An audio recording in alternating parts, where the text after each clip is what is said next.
This weekend, Ryan plays electrician, Andy explores parental psychology, and we take an 8-bit balloon trip. I'm Ryan, I'm Andy. and this is Weekend Rental, episode 225.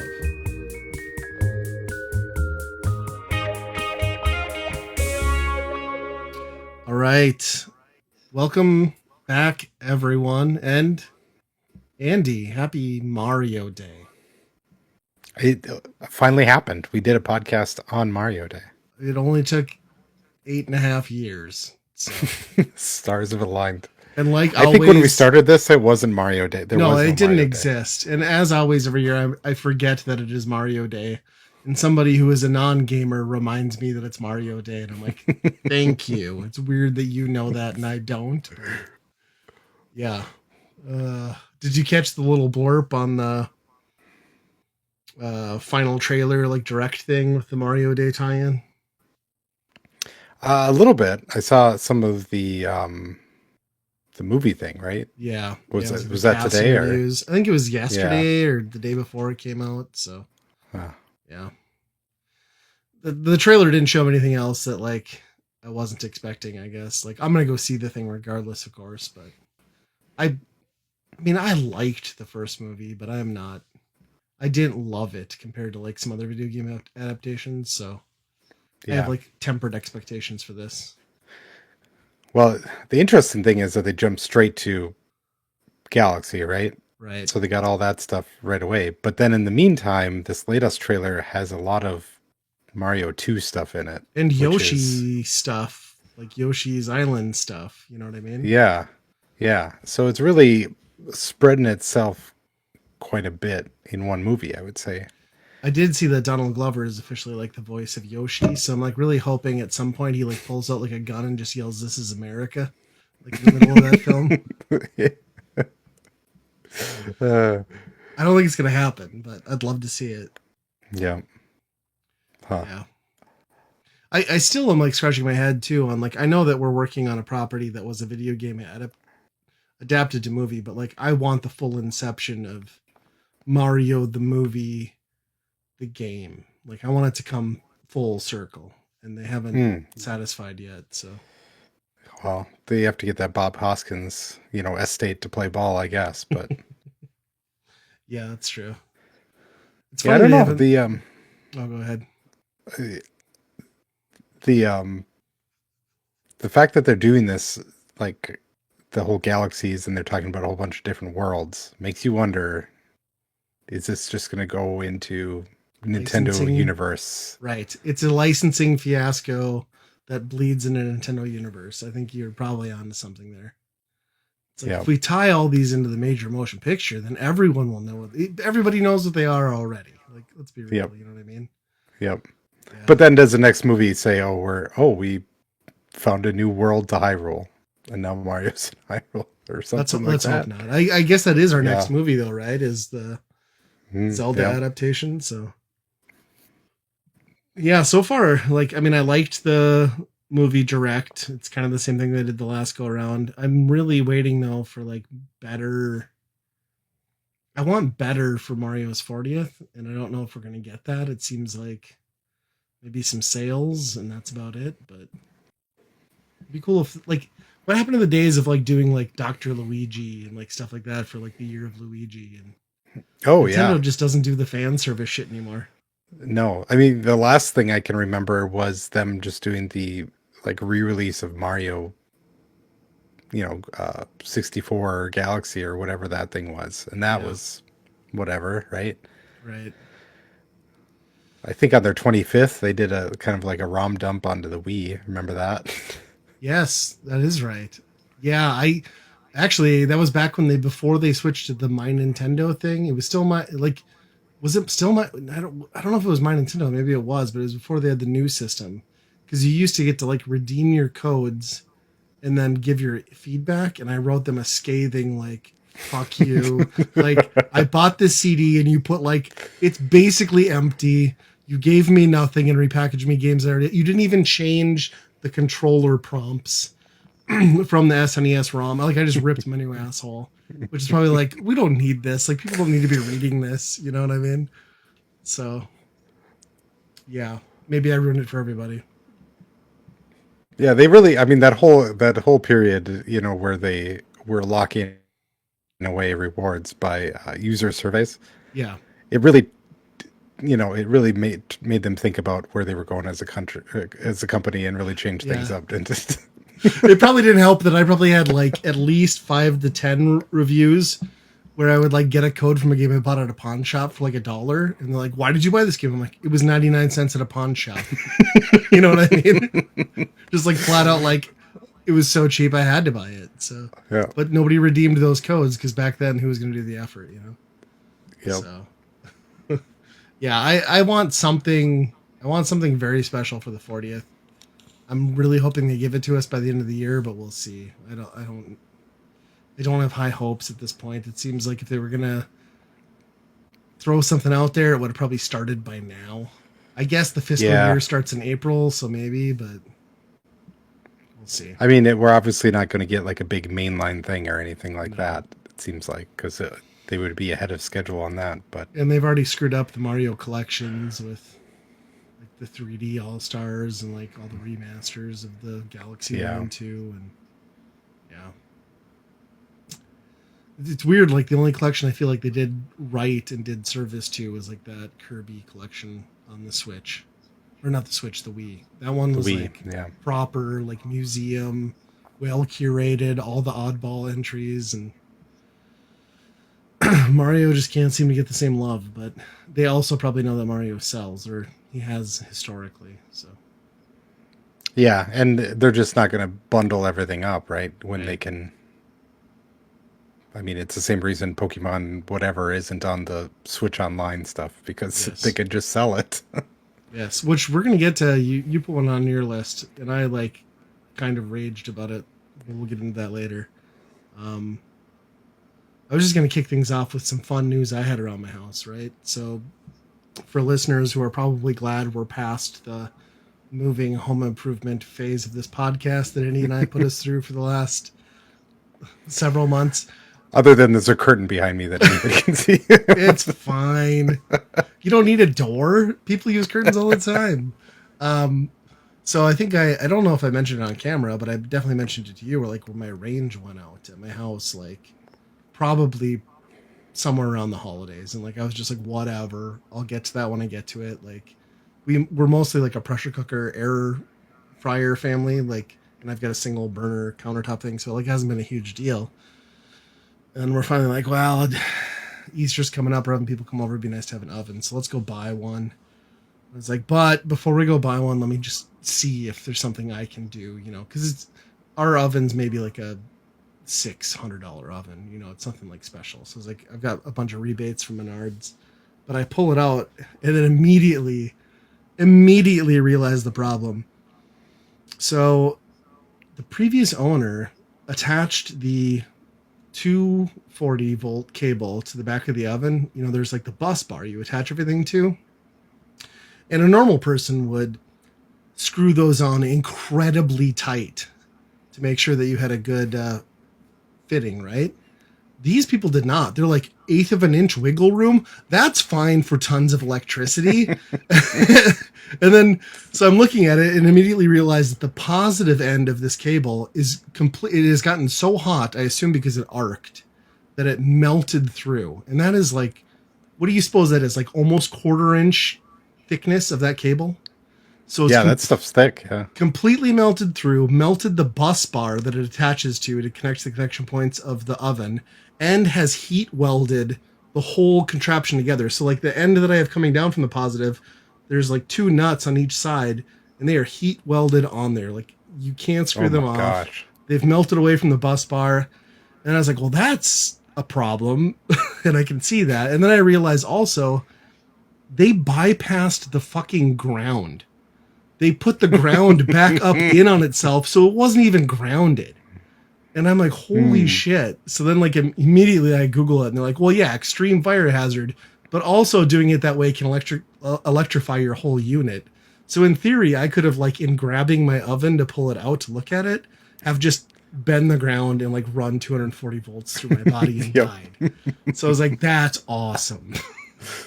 So The good news is I went to a parts store, got the new bus bar, got the new cable, and it was $50. The bad news is that I'm now paranoid of everything that's hooked up to electricity in my house, and I feel like this weekend I'm gonna have to go back and look at my dryer because I'm like, Hmm. there's no chance in hell that like I can't just live with accepting that they maybe did that one right. So, but yeah, it was like the realization that like we came so incredibly close to having our house burned down by someone's just sheer laziness was just shocking to me. So that was Yeah. awesome. Yeah, especially like when it's such high voltage stuff. Oh It's you, god, yeah. what are you thinking? You know? If it's a 110, fine, whatever. Like you'll get a couple Yeah. sparks maybe if you fuck with it, but like that's a lot of power going to an oven. So Hmm. uh yeah, was not impressed at all. Like kind of horrified. Like it's just like basic like tighten the nut on your stuff. So Huh. it was wild. That's so. Did you end up trying to fix it then? Oh, I did fix it. Yeah, Yeah. yeah. Okay. I bought the new bus bar, swapped that out, grounded it properly, got the new cable, tightened it tighter than fucking hell because I'm like, no way, this is coming loose again. And then like the 240-volt plug to the floor was like really loose and wiggly, so I buttoned that up and like put a brace in and like secured it. So, and so far so good. We've baked some stuff and been using the range, and it's all fine because it's grounded properly and connected properly. So yeah, But think how much faster you could cook if there was, electricity just going going through the whole unit. just Marv from Home Alone it. Like I just grabbed the pan and like grabbed the oven and like pizza's done. Yeah, Yep. yeah. But yeah, that's just like, oh my god, I live in a house of horrors. Like I need to check every single connection in this place now. Which kind of, I think I've maybe mentioned to you, like half the outlets in my garage don't work, and now I feel like I'm gonna open one box up and understand why pretty quickly. So Hmm. yeah, Yeah. Do you have one of those just plug-in testers that tell you like the voltage through them? I do. Yeah, and I got one of those like voltage meter things too. So yeah, but that's a project for this summer once it warms up. So Hmm. although we were like what 65 on last Sunday, so I feel like spring's Yeah. almost here. So It snowed last night here. it did here too, but it all Yeah. melted today, which was nice. Oh, really? We got like 3 inches. Oh no shit! Yeah, we got like a Yeah. quarter-inch dusting maybe. So Well, okay. yeah. Huh. Yeah. Yeah, I would be checking the dryer. That would be. Yeah, I'm checking everything. Like I'm making sure I know where my fire extinguishers are. It's Yeah. it's a little scary. Ugh. And the sad part is like you pay the home inspectors, but like nobody's pulling appliances away from the wall to Hmm. double check them. So yeah, yeah. Aside from that, I've been enjoying some Target clearance lately. I don't know about like Targets everywhere, but ours seem to be largely giving up on the original Switch. So I've been finding a lot of Switch games. Hmm. I pulled the stack out just so I could reference them. Uh, if you're not watching on YouTube, you won't see these, but for like $10 to $11, I picked up that Disney Illusion Island, um, Lego Horizon Adventures, which I've actually been playing a lot because it's like a nice palate cleanser. Like Hmm. just pop into a Lego game. It's got a really good hub world, so it's very good like 10-minute runs. It's not like the older Lego games I played that like follow a narrative like this does, but you always reset back to the home base, which is nice. I got that Karate Kid Street Rumble. I rebought after I'd returned to that Monster Hunter Stories 1 and 2 because I paid $30 for it initially on clearance and found out the second one was digital. But for $12, I'll pay that. And then I can't believe I'm saying this, but I bought a game key card. I got for Switch 2 Poyu and Tetris 2S on the game key card. So I'm now Wow. one of those people that has a worthless game key card game. So Hmm.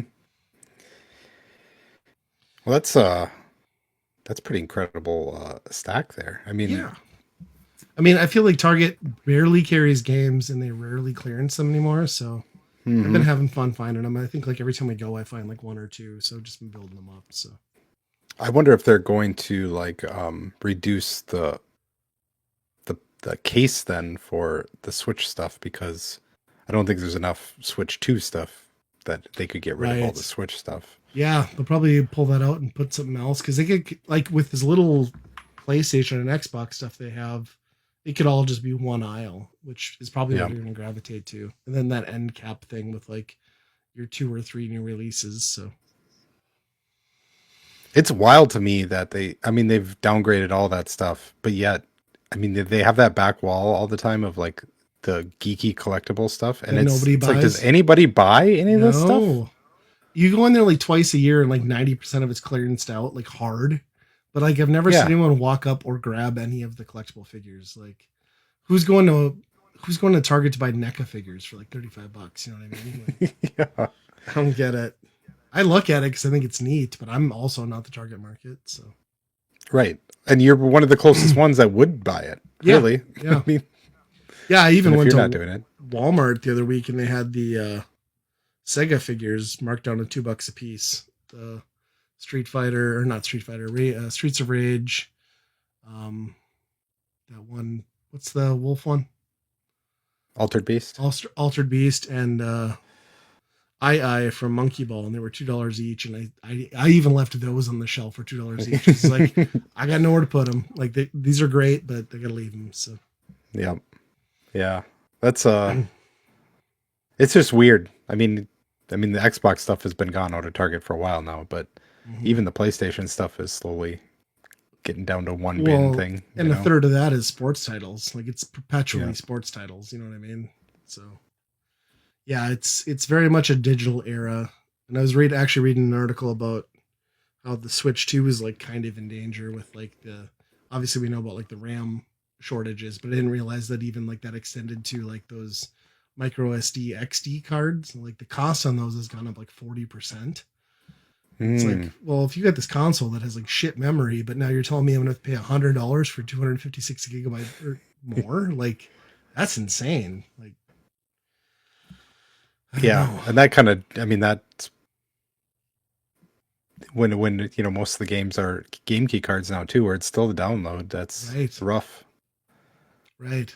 Yeah, exactly. I mean, Nintendo's always good about cramming like file size, but you get one, like, say, like a Cyberpunk that probably eats up the majority of your built in storage. Like, I would imagine. Yeah. So, Yeah. I think that's one of the few that isn't. I think that's on the cartridge. yeah, that's actually card. Yeah. And they said that's the only reason that one, well, they said that one's historically sold well, which you can understand why. Like, people want to buy the actual game and own it. So, yeah. Well, that was the case until a recent game came out that is a game key card. And this made me extremely mad. Yes. The Pokemon Pokopia. I don't know how you say it actually. Pokapika? Popaya? Yeah, Pokopia. Yeah. That's a game key card, and it has basically sold out everywhere. This game wasn't on my radar. Wasn't interested at all. And then I watched, I think Giant Bomb do like a Let's Play, and I was like, oh, like I could actually get into this. So then I Google it to see like, well, how much is it retail? And then immediately on that box art, I see like the game key card thing across the bottom, and I just noped out. I was like, no way in hell am I buying this. Yeah. Have you picked it up? Yeah, and they got me in a way that I was like, this is one of the few games that I think maybe digital is the way to go. Okay. How so? Because it's very Animal Crossing-esque. That I think it would get to a point where you're bopping in for 10 minutes. Okay. And then out to a different game or something like that. And that would get very annoying if I had to switch cards out all the time just to go do that. Mm-hmm. I think Animal Crossing is like one of the few games makes sense to just have a game that you can just launch into and play. Sure. And this is sort of like that. However, so far in this house, it's been pretty big play sessions. Okay. It's not necessarily limited, like at least not in the early going, like Animal Crossing, where it's like, well, you did everything you could do today, right? Yeah, this seems like it's almost got more like a PAL world, like evolution of like build up this thing, get to the next resource, get the next schematic. Yep. Yeah. I, I don't know if it's actually built on, but it seems extremely similar to the Dragon Quest builders. Oh, Those okay, games. sure. It feels almost identical in that way of what you're doing.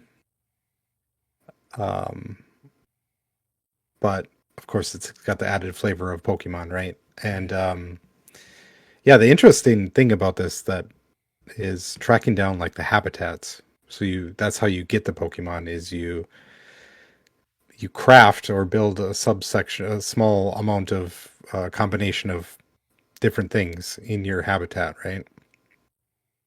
And that might be as simple as just like four pieces of grass that you put up next to each other. That becomes, something will show up New there. terrain. Yeah. Right. But then there's got like other ones where it's more kind of like sophisticated as far as like you have to make it look like it's like a restaurant setup, with What a Pokemon table is and attracted to a chairs and restaurant? I don't remember. It was some eating one or whatever. There's a garbage one that you have to get a bunch of garbage cans next to each other and but the surprising part of it is that there is a lot of writing in it and interaction and humor in it that I've never seen in a Pokemon game. Sure. Usually those are completely bland. It's like written Yeah. like almost like an AI. It's just nothing burgers of Yep. across the board on Pokemon story. So this has a decent amount of humor. Each Pokemon has somewhat of a personality that you can kind of tell. It's the Animal Crossing thing where some of them have attitude and some of them talk different ways and stuff like that, right? Yep. So they're cribbing off that a little bit. But yeah, my wife has been playing a lot of it, and I think she enjoys it quite a bit. Yeah. I There's mean, even I think I would even get into it, but like I just don't want to. If it goes on sale, maybe because what is it retail like digitally? 40? oh no, 70. 70 digital? Yep. Fuck that. I'll wait till it's like 35. But Yep. I think I don't know if this was like a third party thing or whatever. Like it sold out on Amazon, so people were like claiming that Amazon rose the price. Even you know how that goes if a third sure. party starts selling it. But a lot of people got up in arms that Amazon was like claiming that Amazon was selling it for more now. I mean, But if you're mad about like the game keycard version, like what are you really mad about? right, because it's the same It's thing. the Yeah. same thing. It's the less convenient version of the same thing. Yep. Yep. Yeah. It's pretty interesting, and I mean the way it has sold. It's probably the biggest Pokemon selling game in quite a while. So. Well, it's hit that right beat, right? Where it's like it's gonna attract your Animal Crossing fans to some extent too, but we have a new Animal Crossing and there's not one in the horizon and Hmm. picked up Switch 2, like this is the next best thing, I suppose. Yeah, I don't know how you go back to Animal Crossing after this because I don't. It just doesn't have the extra flavor and the crafting and stuff like that that this does. The So what more. you're saying is like this type of game is better without Tom Nook just like screwing you over. Hmm. Mm-hmm. Yeah, that's. I think that was one of the first comments I made. Is like you built a house and you're like, look at that, you're free and clear. You don't have to do anything for it. Tom Nook doesn't know your children's future now. Yeah, Yeah. yeah, that's funny. I've been playing something kind of in that vein. So they had that like indie direct thing. There were a couple of games that were like demo out now. One was like that Densha Attack like train. That game's Oh yeah.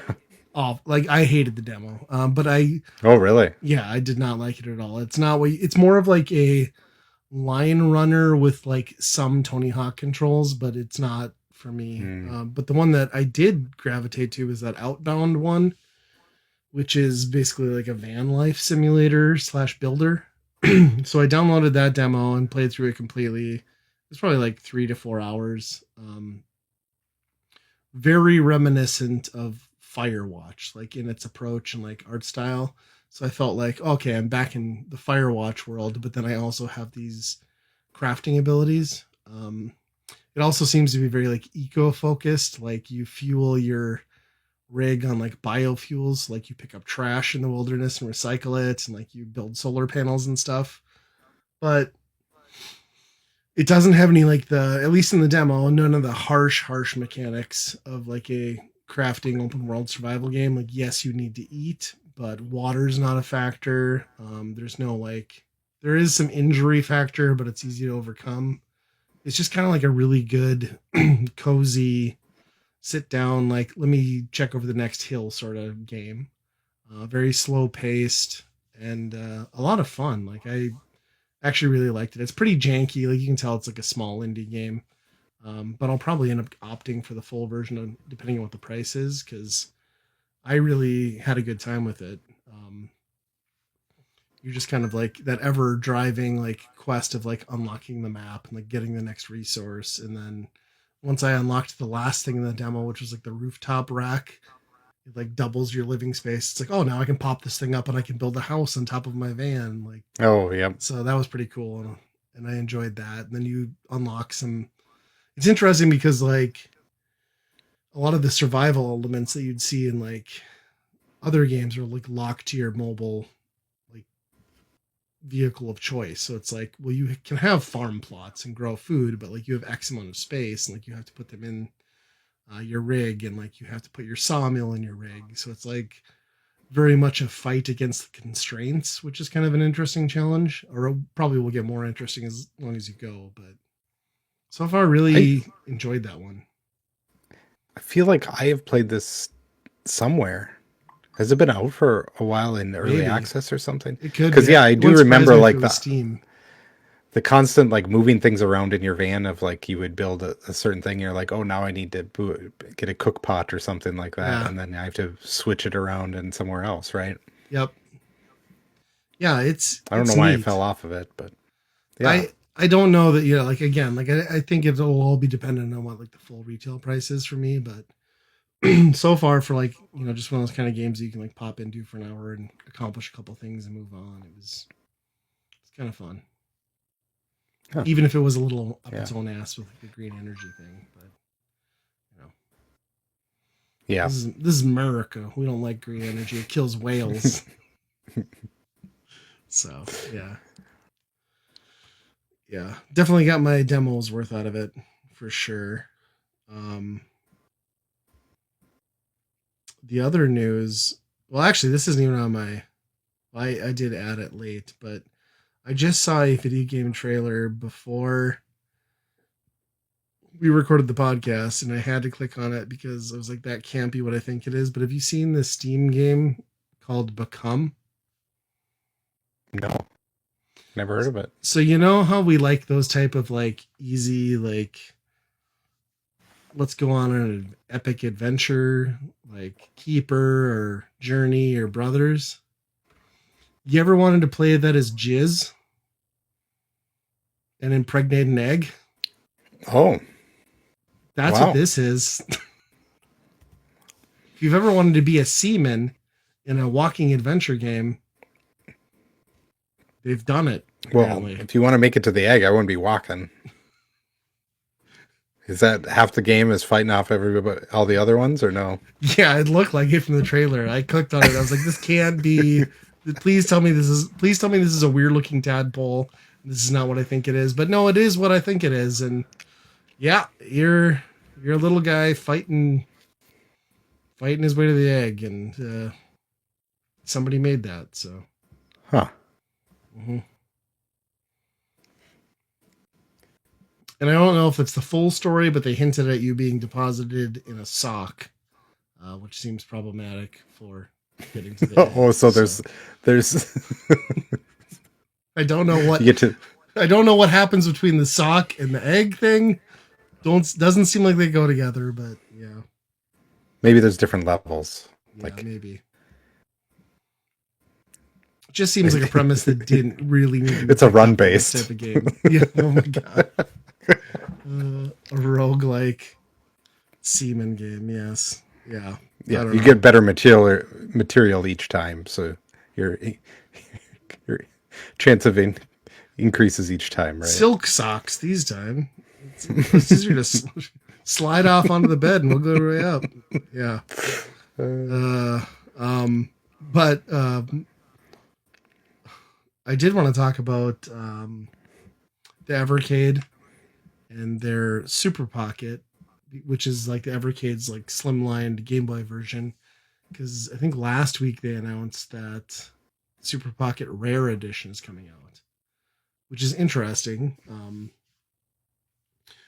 14 titles included. I think most of them are their PC, Amiga type games. Some NES stuff, some arcade stuff like Battle Maniacs, Battletoads, and then a Banjo Kazooie game, which I think is interesting to put a 3D platformer on the version of the hardware that does not have two joysticks or a joystick at all. Yeah, any.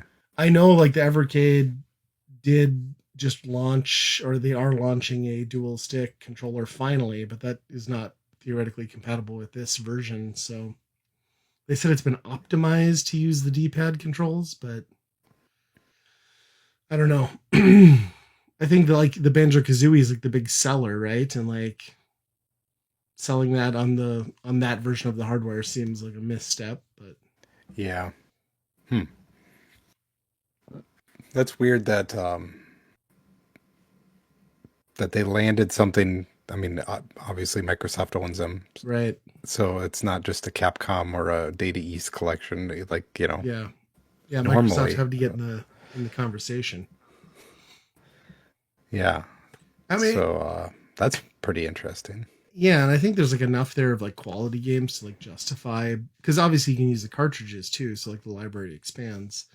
And like there's enough with like Battletoads and like RC Pro M2 and Cobra Triangle and some of that sort of stuff that I think like maybe it's one of the better, more unique built-in sets of games. But also there's just like a lot of that early PC stuff that you're probably not going to ever touch.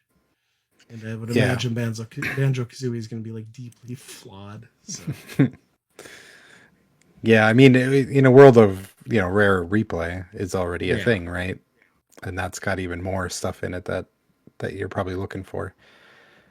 But even that, I mean, you're talking if you're looking at some of their best games, obviously they're locked away behind Nintendo. So yep, what do you do? yeah, yeah. Wouldn't it be amazing to see like some Donkey Kong Country and some of that stuff on there? Mm-hmm. It's a nice get for them. I just it makes it well. It kind of opens up the possibility too of them like putting out some standalone rare cartridges, maybe. So that could be Mm-hmm. cool for regular hardware owners. But Yeah, it's the Evercade it keeps going, but yeah, in ways that I wouldn't imagine it would, but yeah. I Are I you should still pick one like up. on the fence on like picking one up, or Yeah, I mean, I looked at MGC last year, and by the time I was like made up my mind that I was gonna buy one, I couldn't find anybody that had one anymore. So, yeah? Honestly, I think like if I was gonna jump into it now, the thing I would do is buy the Evercade Alpha. Like they released that bubble version, and you can plug controllers into it. It's like because I mean, realistically, like you or I are probably not gonna play with the portable too much, right? And the console thing yeah, seems limiting, so it's like just get the cool arcade thing you can sit on the shelf, and then you could grab a pocket as a supplement, and then have the option to do something else. But I yeah, kind of haven't bought. I don't think I bought a game for it in like 2 years. I think the last thing I bought was when they put out that Duke Nukem collection, just because I was curious to see how like Duke 3D would run, and it works surprisingly good. But you know, without that analog control stick, it's kind of rough. yeah, yeah. I would imagine that's. Hmm. And since then, they've done like the Tomb Raider trilogy, and they've done the Soul Reaver stuff. So it'll be interesting to see what they keep progressing with, like how modern they can take it. I guess. Yeah, yeah. If they stay in that 32-bit era, yeah, or Yeah. not. Yeah, at some point you think that hardware is going to cap out. Like they got to be near the end of it. Hmm. I'm I've just been in that kind of holding pattern of like should get one of those handheld PCs, right? Mm-hmm. And but like the Steam Deck's old at this point, Right. And sold That out. Xbox, yeah, and the Xbox thing kind of died on the vine, and it seems too expensive for what it is, and does not seem like anything's coming out soon, given Right. the price of RAM and stuff. So I don't know what you do. Yeah, your options are limited. Yeah, it's a tough market right now for that. I did see that Steam said they're still committed to dropping the Steam machine this year, which I think could probably sink them if they don't eat some of the costs and subsidize it and pass on that full RAM cost to people because the thing's going to be at least $1,200, I would imagine, and that's just a PC at this point. You know what I mean? Yep. Yeah. And then also, like I saw Xbox finally unveiled like their next console, and they're like, "Well, it's Project Helix, and it's also a PC that plays Xbox games." I'm like, "So you're just selling a PC? Like Yeah, that's what you're doing now? Like that's fine, yeah. but don't don't say it's also compatible with Xbox and like it's the same shit. You've been releasing them day That and date, that really seems like the path that they were going to take was they were going to fork a Windows version that right? was very focused on a gaming side of it, right? Optimized for Right. gaming, and that'd be what it is. Yeah, which is fine because like I'd rather they do that than say Xbox is everything.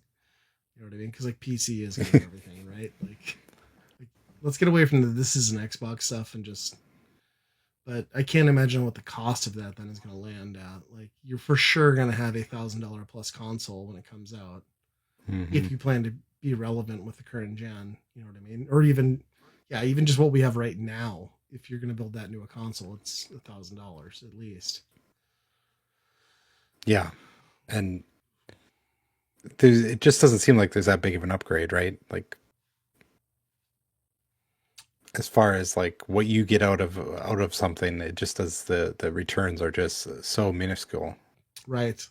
And their theoretical value with the Xbox platform is the fact that they have all these amazing IPs and developers, but we get no games from you. So what is the justification for me buying your box? You know what I mean? Like Yeah, everyone they've acquired, Activision aside, like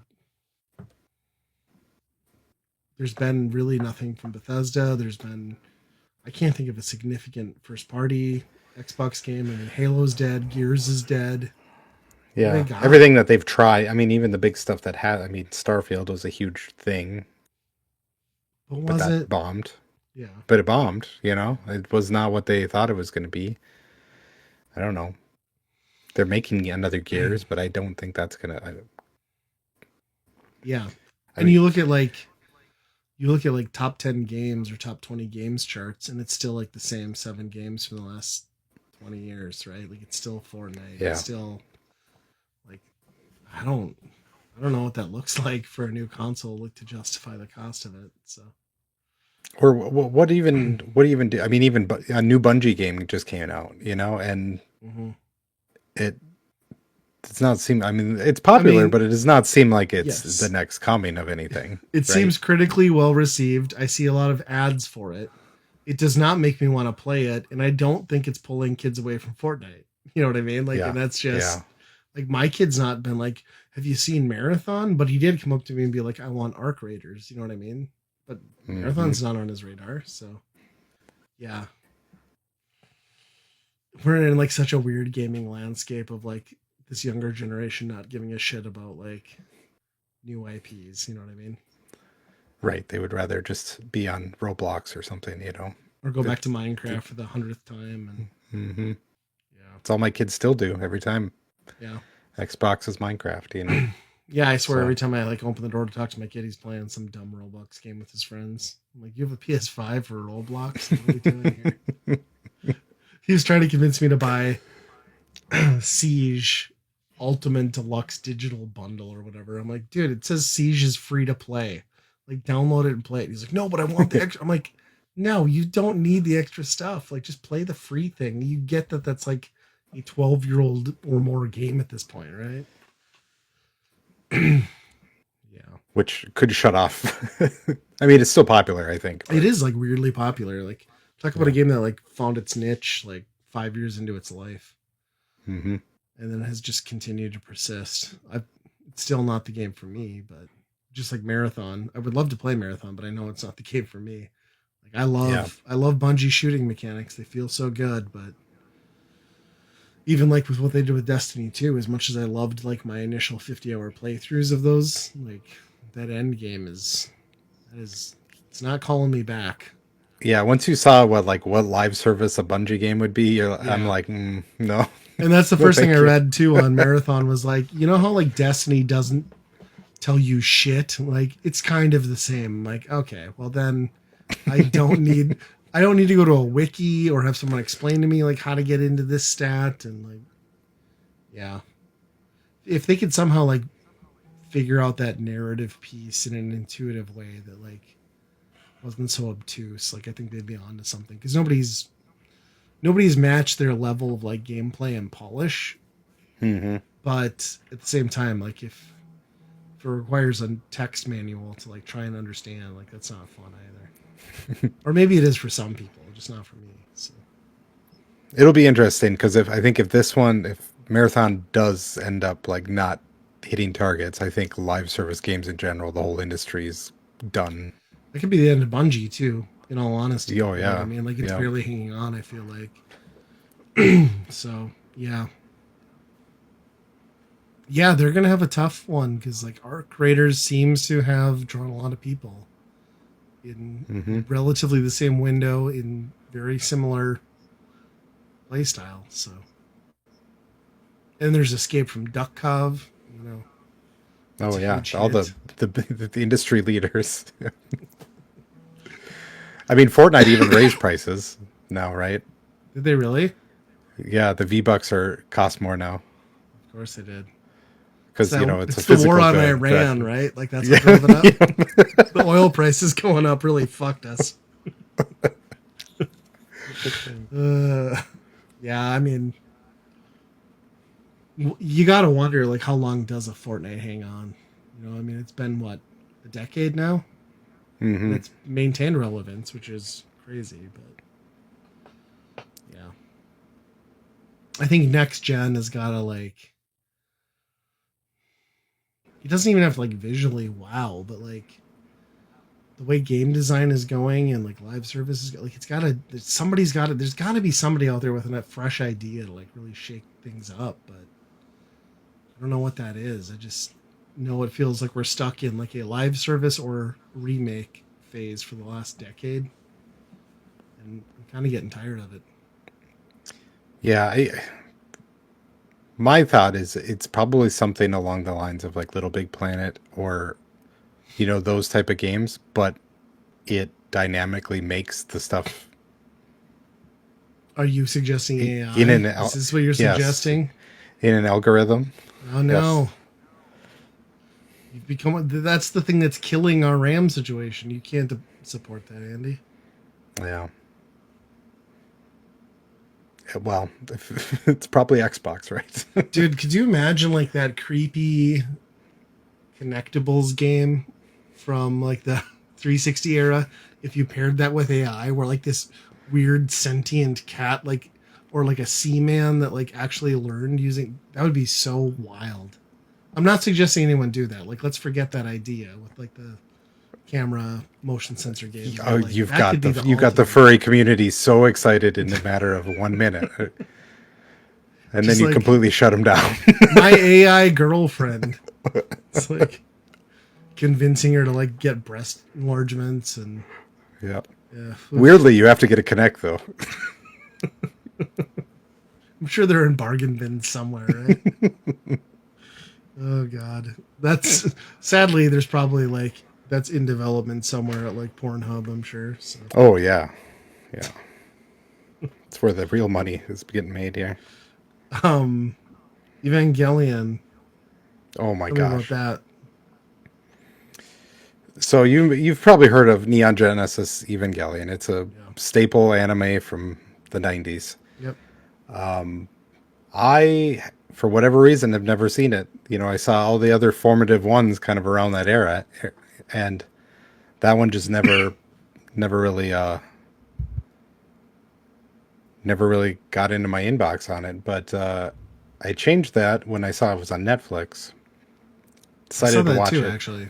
Yeah. and oftentimes it's stuff I put on in the background when I'm doing other things, which is really rough for this show because it's one of those that you really have to pay attention because they're talking about a whole bunch of shit that's happened all the time, right? It's the most complicated, like world's ending in the most fucked up ways possible, Sure. and it's really hard to follow along when you just have it around in the background. But nonetheless, it's still crazy that I always thought that, big robots fight each other. It's kind of like a Pacific Rim thing, right? That's Sure. what I kind of knew about it. And then the ending. Have you ever watched any of this? Do you know anything about it, really? Surface level, but yeah, I've never sat down and watched any of it. Yeah. Technically, the whole, like, it's only 26 episodes. Like, everything that's The ever whole run. produced, the whole thing, like, everything that's ever been done around the property still revolves around this 26 episode, like, arc, Wow. which is kind of crazy that they, Yeah. whatever. No, like GX version or like some weird thing. Yeah. Right. You think of like One Piece that has how many hundreds of Yeah. episodes, thousands at this point.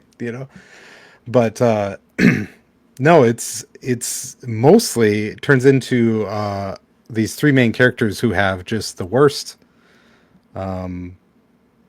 relationships with parental figures. Some of them by choice, some of them were made them that way, but they're all kind of messed up that way. And the world's ending. They're they control these big fighting monsters, robots to fight all these monsters. Hmm. And you get to the last two episodes, and you're like, "Oh, this is going to be a huge, big finale." The last boss is here. They're going to do this big fight. The world's ending. Blah blah blah. And the last two episodes are just like an in the head of the main character. So there's no like big payoff, like destruction, anything. There's no, it's a complete retrospection of like, oh, maybe I can just be myself. I don't have to worry about what my dad thinks about me. So this is like And a the whole Roseanne series, situation where they're like, well, really, like most of this didn't matter because I made up the last year in my head. yeah. So yeah, it does this whole thing where it's like completely just in the head. You don't even know what happened to anything in the real world or anything, right? Wow. And people got so upset apparently in the 90s about this over at this guy that he ended it this way, which it's his art. He can do it however he wants. I can see why he did it that way, but it's still Sure. kind of frustrating when you're like got people hooked on the giant fighting robots type thing. But then it even really begs the question more as to like, why did nobody pick this up and do like an offshoot of some kind, right? Because clearly, totally possible with the ambiguous ending. So, Yeah. So this is where it comes in crazy is 2 years later, there was a movie called The End of Evangelion, okay. which is shows everything that's happened in those last two episodes out in the real world. So it is the true It's a ending. live action. No, it's Oh, still anime. okay. Oh, like outside of his head. Got you. Yep. Okay. Yeah, and that is the most messed up thing. The most messed up anime stuff. I don't know. I mean, already the stuff is kind of on Akira level. If you've ever seen that, it's kind of Yeah. in that vein. But this takes a little step further. In that weird anime way. Sure. And then for the original series to be basically like you don't have to worry about what other people think about you. Like that's the message that it goes, right? Sure. In the Seems middle of weird this though movie. for like a movie where you or a show where you have to worry about like the end of the world. Maybe there's better things to think about, but Yeah. Yeah. I mean there's a lot, even with this movie there's a lot of takeaways that you have to bring to it. You Sure. know, you have to have your own interpretation on different things of what's actually happening or whatever. But in the, in this one, in the middle of the movie, it does go to live action, Really? and he, from my interpretation of it, basically starts shitting on all of his fans and hates that they. It was basically like you can just like entertainment for what it is. It doesn't have to be your life. It was basically like telling his fans to go touch grass, kind This of. guy got that pissed off before like the internet even really took hold. Yeah. That's Well, he was impressive. getting Like death how threat. much fan art and like fan letters did he get? He was getting death threats, I guess, over the like the original thing. But it's just hilarious that the basically the first movie was like, don't let anybody's like, don't you don't have to live to anybody else's standards, right? Just be your own person. Yep. And then he was like forced to make a movie because people got upset at him. And then he's like, fuck you Jesus. guys.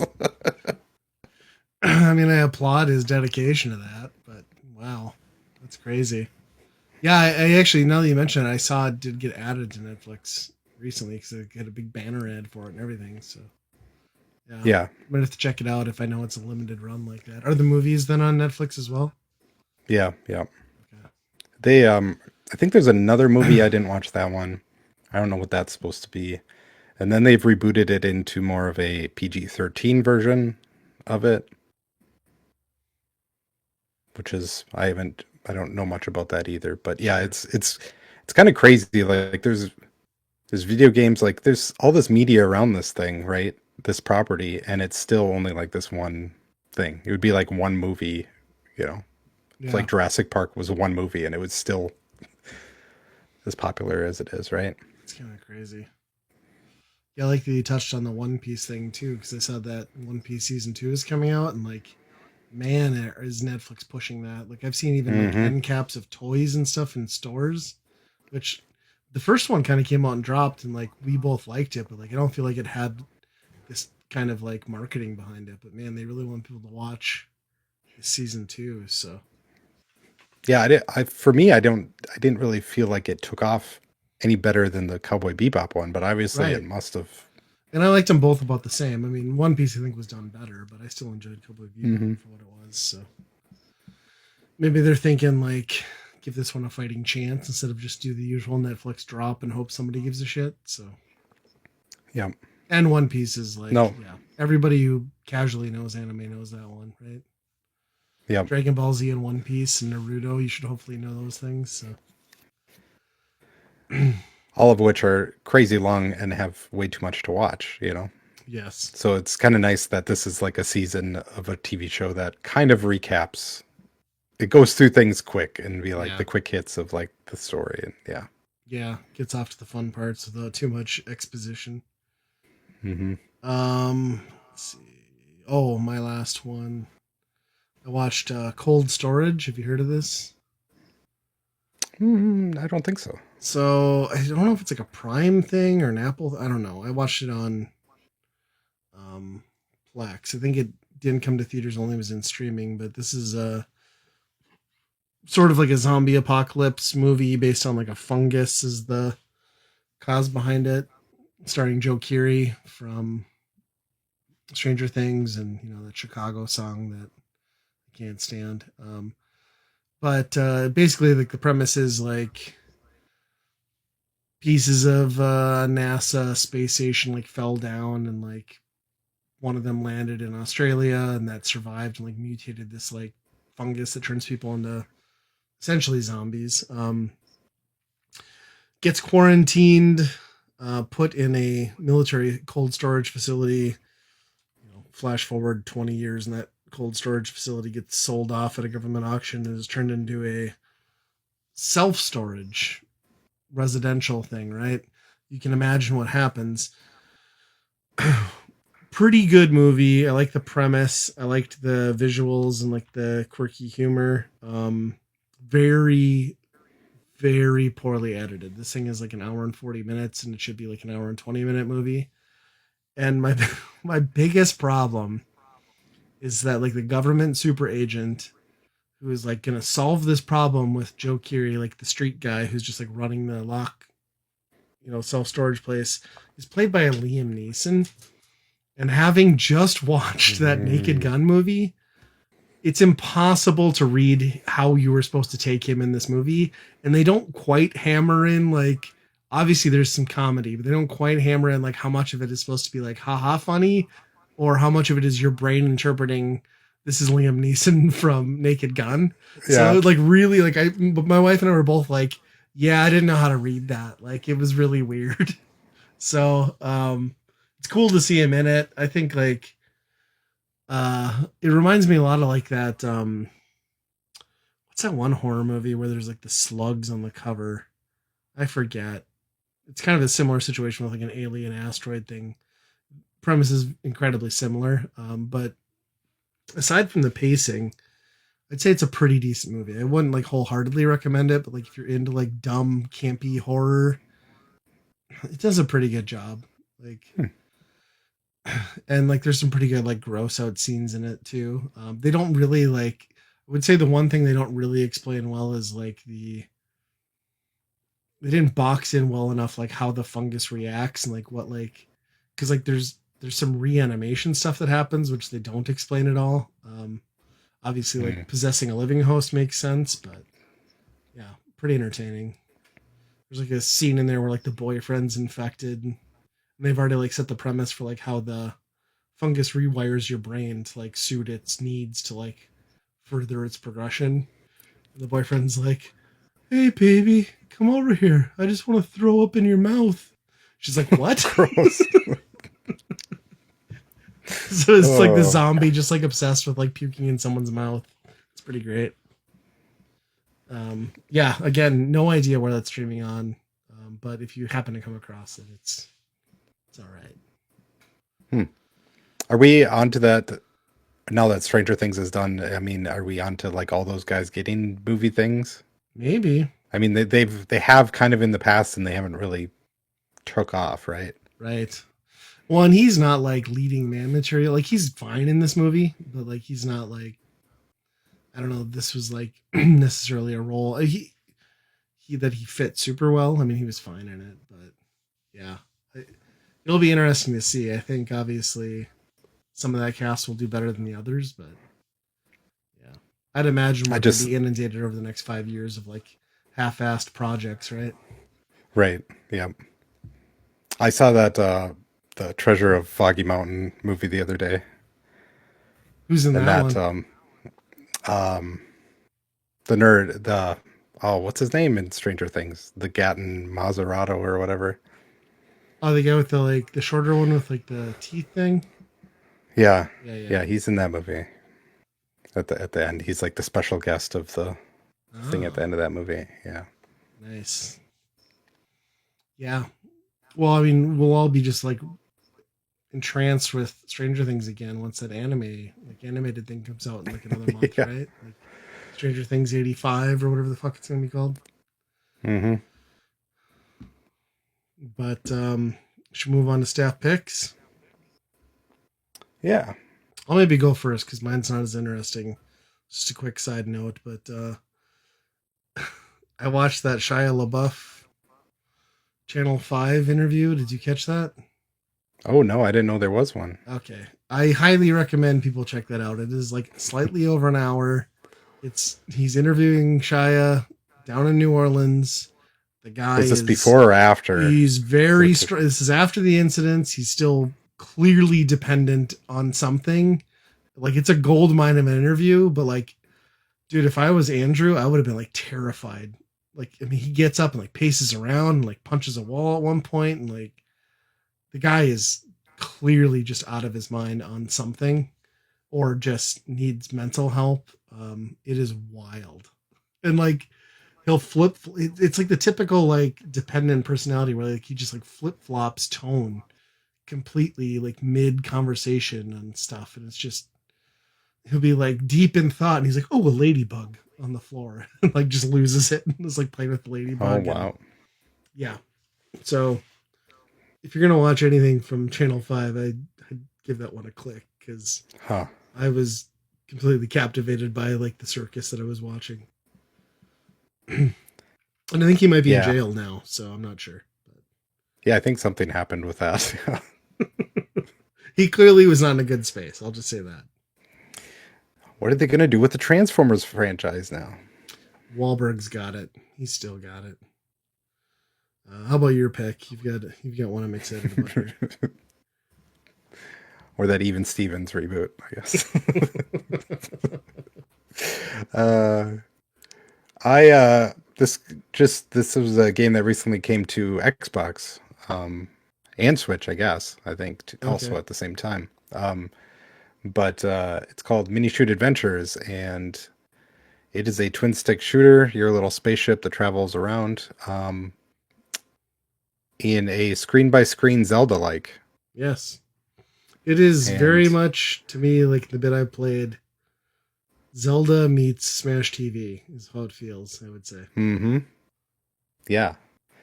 And obviously the once you get into like the bosses and stuff like that, it turns into more of like a bullet hell style of, Mm-hmm. bullet try to get away from the bullets and find the patterns type of thing, which I also love, is one of right up my alley for those type of things. So this game feels like it was made for me, and it's a simple game, it's a small game, but for how polished it is, and it like itches the perfect scratches on everything, Yeah. as far as like even puzzles. And I mean, there's platforming kind of in it somewhat. um you get different powers along the way. Obviously you're locked to different things. You can definitely tell, like, oh, there's a thing up there.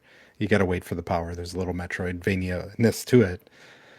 But yeah, I think I finished it. It's around 10 hours, maybe. Okay. That I was gonna be my question. Was like, how long is it?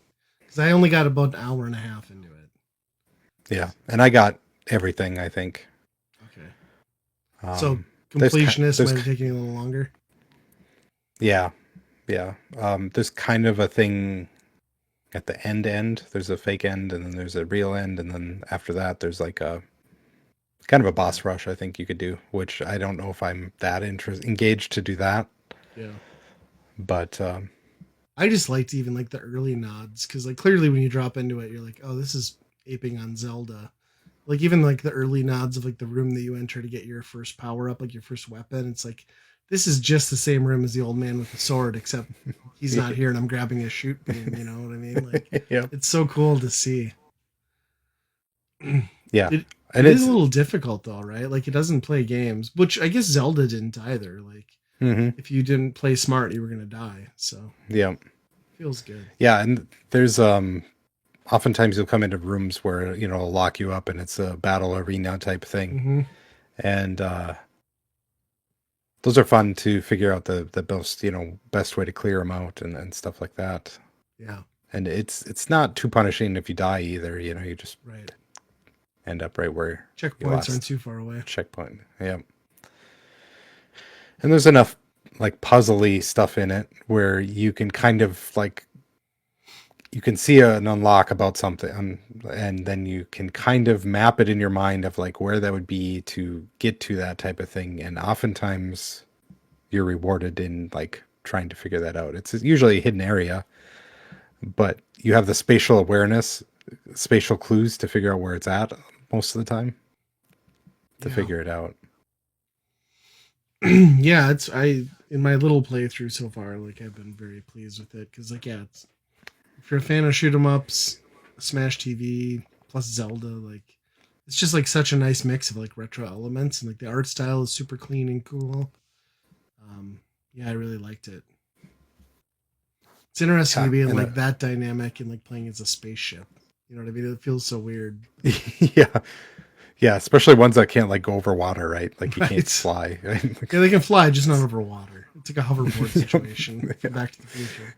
Yeah, Yeah, yeah, it's and it's got the RPG kind of mechanics of upgrading your yep, skills and stuff too. So that's fun too. And there's relics that you can find that do different things. So it really is scratching a bunch of itches, and it's kind of amazing how there's not more games like this out there, Right. you know? Yeah, and I remember hearing about this one because I had it on my Steam wish list because like it had like killer reviews last year on Steam, and I always meant to download it. So it seems like it's pretty popular. So hopefully we get like a proper sequel to this one. But I was gonna ask you, what did you do when I give you the option to do like manual aim assist or full automatic aiming very early on in the game? I think I don't remember, but I wonder if it was the second one I think it because might. there are, yeah, because there are ones. There's a power shot you get later, and for whatever reason, that one seems like it hones a little bit. Okay. So I don't know if that's like an aim assist or something or Yeah. not. I don't know what that is. Because I ended up just doing the aim assist because I figured it was like a good middle ground where I could still fight it, but like full automatic seemed like. I mean, it's not a bad idea to aim at the nearest enemy to you, but like probably not great overall. So, Mm-hmm. yeah. Well, I'm excited. I'll Yeah. have to get back in there and give it some more time. I really liked the little bit I played. In fact, the only reason I played it is because I was installing that Monster Hunter game finally because I wanted to start getting into that, and it was like, Jesus, I don't know, like the disk install was fast, and then it was like this needs an update, and it was like 94 gigabytes update, and I'm like, well, I guess I have 3.5 hours to kill, so I might as well play something else. So I still have not started Ah, Monster Hunter, but we need my to, copy's on the way. yeah, we need to get into that soon. So Yeah. yeah, I saw that was it Rise? Monster Hunter Rise was the free game, one of the free games, the 4 free ones on PlayStation this month. Mm. So Mm-hmm. which that's a very good Monster Hunter also. I never did play that one. I Yeah. Huh. Wasn't it Rise that we played a bit? I swear that was the last one we played for a while. Because it came out on Switch first, then it came to like everything else, right? Yeah. We didn't get as Well, far maybe we into did. it. I think that's the one where we stopped after we got like that random like fourth player who burned all our lives up on like an hour and a half long mission. We're like, nah, we're done now. So Yeah. like walking away. Yep. Yeah. Well, I suppose we're on to the weekend rental. Weekend rental, of course, we play a game for a given system. Andy and I will give our opinions as to whether we would buy, rent, or burn the game. We are talking about the OG Game Boy, and we played Balloon Kid. And yeah, I mean, Balloon Kid's basically based on um, Balloon Fight, but it's more the adventure mode of that, not the standard gameplay. It is basically a platformer of sorts, but you're mostly floating in the sky. You do have the option to jump off your balloons, and like pick up things and fight enemies. But yeah, and if I'm crazy, tell me if I'm crazy, but I don't think I am. Like there must have been some correlation between like at least the sound design or the developer on this one, the lead developer, because some of that music and the falling like teeth and stuff was directly from Mario Land 2 or strangely similar. So Yeah. there had to be Yeah. some like tie into that. Yeah. I think it was when I got to the credits, it said something like Gunpei Yokoi, which Okay. is the Game Boy guy. So I'm Okay. guessing it was a lot of his influence on that. But there's some remixes of the original Balloon Fight Yes. music in there too, which is kind of cool. Yep. And there's just some like really bad, like obscure tracks too. But so you actually got all the way through this. Yeah. Okay. I got to like World 5. I don't know how close I am to the end. Probably fairly close. I'm out the other side of the whale and I've done some other things, but I was I was expecting this type of game to be like a just to get anywhere in it to be a kind of a rewind nightmare because I yeah. assumed you play the original one and you're like it starts off easy and then it just turns into hell right away and you're Yeah. like well that's how it's supposed to get right like you're getting to see how far you can go right Yep. but this game is pretty breezy for the most part and Yeah. then the last few stages really ramp up and I kind of rewound myself through it a little bit but Yeah, you get into like some branching just to see the paths end. that screw you over and Yeah. Yeah, I was gonna say that was like my biggest compliment to this game was like it very much understands the hardware that it's on. It's like this is a portable handheld where you want bite-sized like incremental progression and challenging, yes, but not, it's more about the experience, which I think is what some of the better Game Boy games do, and this one is right there. It did take me a while to like learn that like whole drop off the balloon mechanic though. Like I think I got maybe like World 3 before I realized that like that was an option. And then Oh it was yeah, like, oh shit. And then I had to remember like, oh, you need to pump up the balloons. Like that's how I get back in the sky. So yeah. That's I think that's probably the coolest mechanic about this is that like you have two balloons, which are basically your two lives or two mhm. hits, basically. And you can oftentimes survive. You get one hit, and if you find some land that you can land down on and sit for a while to pump up your other balloon back up, it's kind of like a heal, which is Yeah. kind of crazy in a platformer, Yeah. to get a heal And then with it's that. interesting too that at like World End it like forces you to do like a true platformer battle where like you have no choice but to get rid of your balloons and you got to do the usual Well, 3 hit. the first one I did with my balloons. How? If you drop off of them over the top of them, you bounce back up and Oh, grab I your balloons see. again. Okay. Um, but I don't think that's a. It's funny that they made that an option because a lot of the other bosses are just like, no, you're not supposed to have balloons here. You know? Yeah. I didn't even think about that.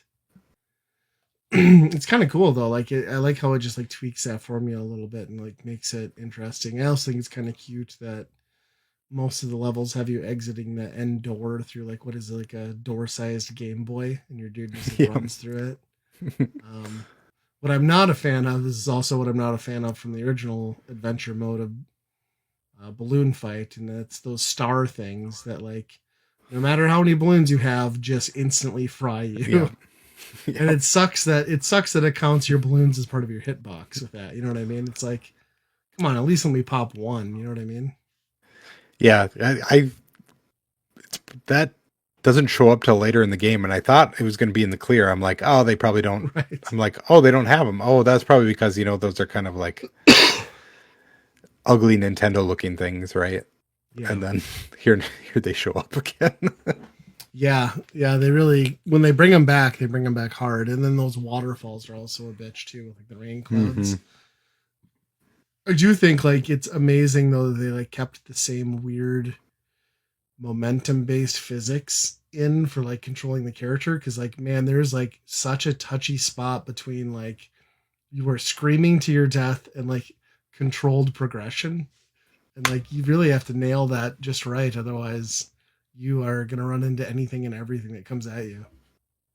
Yeah, it really feels like one of the early examples of kind of like those well, even like baby steps and those type of games where you're Sure. like you have to be very much like slight movements and in control. Yes. Because if you're doing anything wildly, things are going to go crazy bad, and that's what this game is you want to be slightly feathering pretty much the entire game, right? Unless you Yeah. really need to get somewhere. But And the beauty is like they like at least designed it well around that because like aside from the odd enemy that will fly through, they do a pretty good job of leading where you need to be by the breadcrumb of like balloons that you're picking up. mm-hmm. So if you're paying attention to that and staying on track, you're mostly safe. Um, some of the level speeds though, like man, like some of them you're like, oh, this is fine, like nice leisurely float. Then you get to summon, it's like, well, this is like 4 times the speed of like what I'm used to, and hope I don't screw it up. I also really appreciated like the background elements. Balloon Fight is a black box game, very one dimensional, but this had like a lot of really nice like background art and like scrolling, and I think it did a good job on the hardware that it was on. Sound Yeah, design, like I said, hit or miss, but most of the tracks are solid. and yeah, everybody was surprised when you were a girl on Metroid, right? Here, you're a girl in this one, right? You can hardly tell though with that sprite. Are you trying to save the original, the boy from Balloon Fight? I don't know with the Maybe. story if that's actually what that is. Yeah. Yeah, I think overall I was pleasantly surprised. Like I had kind of an idea, but like I think I this feels like to me like one of those comfy games, almost like the original Super Mario Land does, where it's like I'm gonna pop this in. I got 30 minutes. I'll blow through it, and this kind of hits almost all the same notes. Like I don't like the gameplay as much, but it's still just as addictive in that sense. You know, and the fun bonus levels, and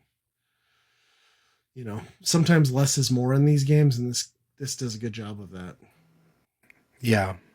I think if I would have gotten this game, I would have been upset because I mean, it was about an hour and it was Yeah, done. Which that's kind of Game Boy stuff. yeah, But I think it's a much higher improvement over Balloon Fight, yeah, and it takes the best part of that game to a much greater level.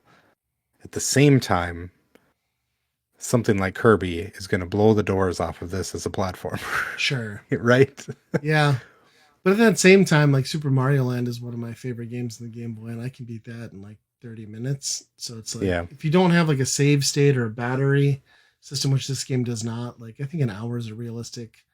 Hey, we're driving from here to there. Let me knock one out. You know what I mean? Yeah. So And it's got the other stuff in there from Balloon, yeah, the run base, like how far can you get, and yeah, the multiplayer stuff too. So it's not a completely one and done thing either. So yeah. Terrible cover art. It is. yeah, There's a reason none of us picked this up. You know what I mean? yeah, Like, plus, the name is not super appealing, but it is accurate to what the game does. I guess you're a kid on a balloon, so hmm um, yeah. I don't know. I think I'm happier with it than I'm more upset with some of its limitations. oh yeah, The drastic difference in speed though with like kid on ground versus in balloon is like kind of mm. nuts. Like it is super Yeah, easy to run off screen or into an enemy because like that kid just sprints like it's crazy. yeah. I don't know if this would like playing this on an original Game Boy. I think would change my opinion of it a little bit. Yeah, Playing it on the Switch is pretty nice. Even like the colors, like it looks like even more than like even what a Super Game Boy would do. So I don't know what they were doing yeah, with it. it's definitely like a palette swap update thing for sure. Yeah. And I think the one thing I was probably most disappointed though was like the bonus round levels where it was just like you go through Same these shit. doors and it's like don't let the balloons touch the top out of these four pipes, and it was that thing And the it's very entire level. long, right? Like it's so long. Yeah. Like I get to the Yeah. point where like I just almost stopped playing them at the end because like I Yeah. have 12 lives. I don't need And this. it's and it's balloons in general in this game are just score, so Right. it's not anything anyway. Um, the invincibility thing is kind of crazy for how long it goes. Right. Like you could do like a third of the level with it. Yeah. It's kind of like a must get. Yeah. I had an instance on like one of the levels where like I just realized I could drop the balloons and I picked up one of those. It was like sweet, and I went to barrel across the water, and it's like, well, it doesn't save you from water. You still need balloons. So, yeah, yeah. The choice of boss fights though is like pretty nonsensical and hilarious. Like that shrimp hmm one had me cracking up. Like, why is there a screaming shrimp jumping out of the water, and why do I need to kill him? Like he just seems fine. Can I leave him Yeah. alone? The werewolf I understood. You know what I Yeah, mean? he was fighting. Well, what do you think you'd give this thing on the Byron Burn scale? I think the conditions that we played it in, and for the format that we do, I think this is a buy for me. I mean, you put it other ways, I'd have more questions about it, I think, Mm-hmm. but I like Balloon Flight, and especially that mode in that game, and this really fleshed that out into something that's even cooler yet. Yeah. Yeah, I think I'd go by as well. It really reminded me a lot of what I liked about the original Super Mario Land in like level length, gameplay, like relative ease. So yeah, I'd buy it. Surprisingly good game. I very low expectations going in, but I liked it a lot. Is it, the greatest of the great? Like no. I mean it's an early Game Boy game, but it's hmm still like perfect for the hardware that it came out on. Yeah, I will. They haven't made anything else balloon game, right? I don't No, I mean think maybe like some like Pilot Wings, maybe stuff kind of crosses over there. I don't know. I swear there's like a badge or something in the last Super Smash, but that might have been the only reference I can think of. Hmm. Yeah. Well, I mean, there's probably a reason. How much can you do with this concept, you know? That's true. Yeah. Yeah. I think it did turn kind of, Pilot Wings kind of got into that more of Yeah. like a 3D, like go through the hoops and that type of thing, right? Same Yeah. type of thing. Yeah, exactly. Just better visuals. Hmm. But I suppose that wraps yet another episode. It does. You can email us up at weekendrentalpodcast@gmail.com if you ever want to get a hold of us. I recommend checking out Evangelion and letting me know what you thought. They're like, I almost thought about I should just make you watch the movie without any Without any context for context, anything. Yes. I'm sure that would go over well. Uh, but yeah, we do a movie podcast. Probably not that movie, but Probably not. uh, uh, that's over at the Geekade Patreon. We do a specific movie podcast over there, so check them out if you're looking for that type of content, because you get a lot of extra stuff that's also pretty good in that package. But that's going to do it this time, so be kind, rewind.